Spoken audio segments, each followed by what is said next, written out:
Hello all, good morning. இன்றைக்கி பசங்க lunch பாக்ஸ்க்கு வந்து மினி ஊத்தாப்பம் தான் பேக் பண்ண போகிறேன். என் ஹஸ்பண்ட் வந்து ரொம்ப நாளாக ஒரு ரெசிபியை ஷேர் பண்ணி வச்சுட்டு எனக்கு செஞ்சு கொடுன்னு கேட்டுகிட்டே இருந்தார். அவ்வளோ கஷ்டமான ரெசிபியானா கண்டிப்பாக கிடையாதுங்க. எத்தனை பேர் வீட்டில் வந்து ஹஸ்பண்ட்ஸ்லாம் இன்ஸ்டாகிராம் யூடியூப்லாம் பார்த்துட்டு ரெசிபி அனுப்பி செஞ்சு கொடுன்னு கேட்பாங்கன்னு சொல்லுங்கள் எனக்கு. ஸோ அவர் கேட்ட ரெசிபிக்கு சைட் டிஷ் தான் சூப்பராக காரமாக மஷ்ரூம் மசாலா பண்ணி வச்சுட்டேன். அப்படி என்ன ரெசிபினா அது ஒரு மோர் குழம்பு ரெசிபி தாங்க. யூஸ்வலி நம்ம அரைச்சி வைப்போம்ல, ஸோ அந்த மாதிரி இல்லாமல் ஜஸ்ட்டு தாளிச்சிட்டு அதில் சில்லி பவுடர் மட்டும்தான் ஆட் பண்ணுறாங்க.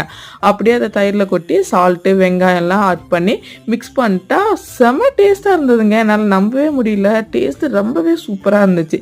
ஸோ அதை ரெடி பண்ணி இன்றைக்கி அவருக்கு லஞ்ச் பாக்ஸ்க்கும் பேக் பண்ணி வச்சுட்டேன் நான். அதுக்கப்புறமா இன்றைக்கி கிளைமேட் வந்து பார்த்திங்கன்னா வெளியில் வந்து பயங்கர சில்லுன்னு இருந்தது. மிஸ்ட்டுமே ரொம்ப அதிகமாக இருந்ததால் இன்றைக்கி வாக்கிங்கும் போகல. கொஞ்சம் வேலையும் இன்றைக்கி வீட்டில் அதிகமாக இருக்குது. பாய்.